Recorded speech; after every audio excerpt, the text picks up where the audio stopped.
Well, we're going to start with a bit of a serious story because there's pressure that is now rising for Canada to ban Irish rap group called Kneecap and British punk rap duo Bob Vylan from performing here in Canada. So, Kneecap, okay, they are known, I didn't know who they were. So, Kneecap, they are known for their pro-Palestinian views, and footage circulating shows Bob Vylan leading chants like death to the Israeli Defense Forces and other things. Critics are saying that comments like that are hate speech. And supporters, though, are arguing that banning shows is censorship, and artists are advocating for their right to speak up against the war in Gaza. So, are they right to be concerned about freedom of expression here in Canada? Yeah. Big. It's big. I think it's an interesting thing because I do believe that artists should have the right to protest war, this war in particular, or any of the 113 armed global conflicts going on in the world right now. But things get interesting here in Canada because we're quite different from the United States and their First Amendment law protecting free speech on account of our hate speech laws, right? So those hate speech laws that we have aim to balance freedom of speech with the need to protect vulnerable groups. And so these bands are arguing that they're cheering for Hamas or waving Hezbollah's flag or encouraging fans to kill their MPs was taken out of context. They're saying, no, this was satire, or that they were handed the flag and they thought it was a prop and wasn't too sure what it was.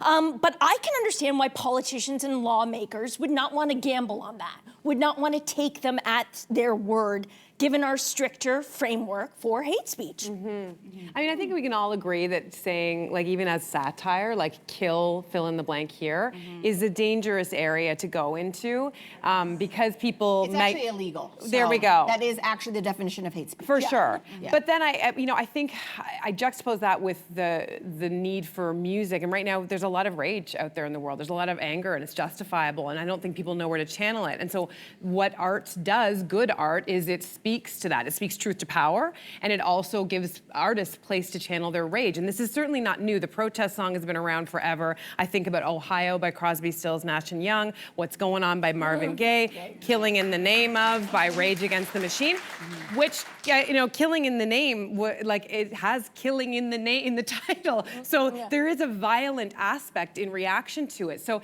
but if you tease that out, I just think that lately, over the past few decades, I don't know about you, but I feel like I haven't seen a lot of rage in music. It feels like everything's been kind of like, and it's all online. I don't need to have it in music because it's everywhere. Maybe that's true. Because it's in the comment section of everybody's post. It's true. But I think there are ways, and we should not want artists to not speak out because I think Absolutely that they need to. I think it's just about the ways in which, but it gets complicated, right? Because Because if they take sides. Exactly. Or if people feel like they've incited violence directly to people. These concerts are sold out in Canada, and I think whether there's a ban against them or not, people are going to be outraged. And I think that speaks to the divisiveness of this conflict.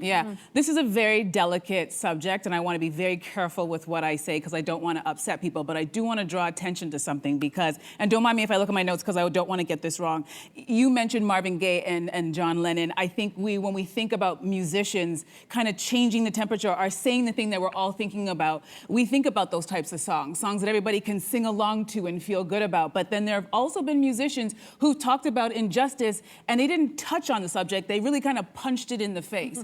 And I was growing up a huge fan of hip hop, and I will never forget the song by Ice-T. He was actually part of a heavy metal band called Cop Killer.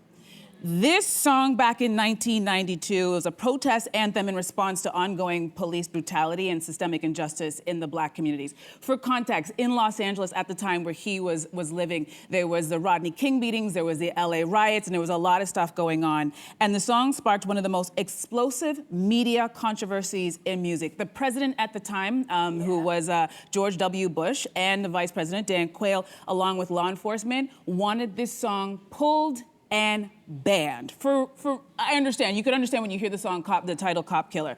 But Ice-T framed the song as a form of musical self-defense and a character-driven story and not a literal call to violence.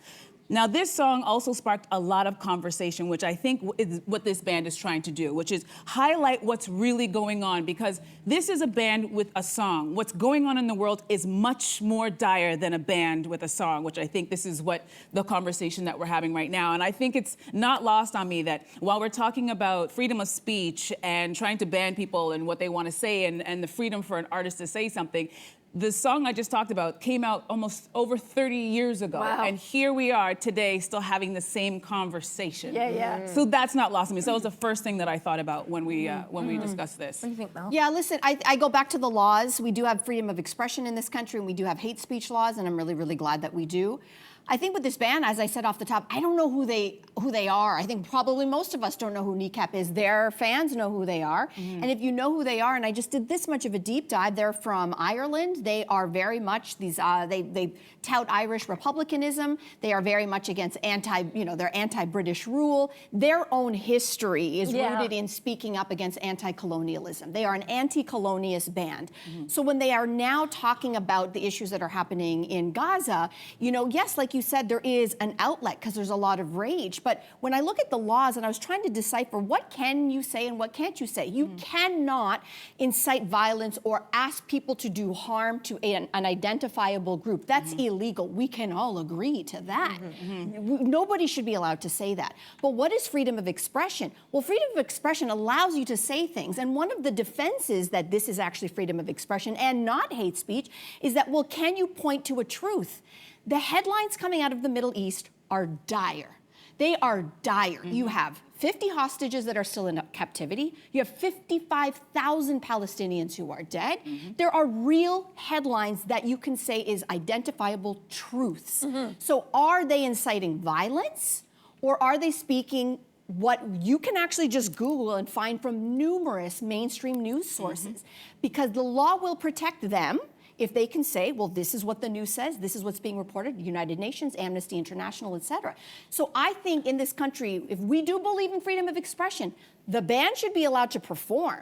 But you should also be able to protest. Oh, absolutely. That they are Yeah. here saying those I don't things. think any of Both us- things can be true. I don't think any of us disagree on that absolutely the right to protest. But this is where it gets tricky. What happens, whether satire or not, they're waving a flag of a terrorist organization. Was And that it's- recently? Because my thing, I had read but doesn't that give cause for concern for Yeah. lawmakers and politicians here? What if even if it was a year ago, even if it was a year and a half ago, even if they're saying it's satire, I don't know if politicians and lawmakers want to gamble on that. Want to be like, okay, yeah, sure. It's fine. Yeah, yeah, I don't know. mean, to be clear, I've not heard of any politicians here saying that they shouldn't be allowed to come. No. It is community groups, et cetera, that are saying right now they should not be allowed to come. Right. So as it stands, they're coming. Yes. Yeah. As it And stands, they're sold coming. out. They're sold out. And they're sold out. And I think there are people who are also just saying this is a grand distraction. Right. That getting From the real angry issue. at a band who barely any of us have heard of right now, who have this following, are distracting us from actual real harm that is going on in this area of the world right now, and politicians who aren't standing up and making change, although our government is starting to speak on it now. Yeah. Yeah. Hey, you, come a bit closer. We've got so many more must-see interviews, spicy debates, lifestyle tips, and pop culture moments. So subscribe to our channel by tapping the logo below and don't miss out.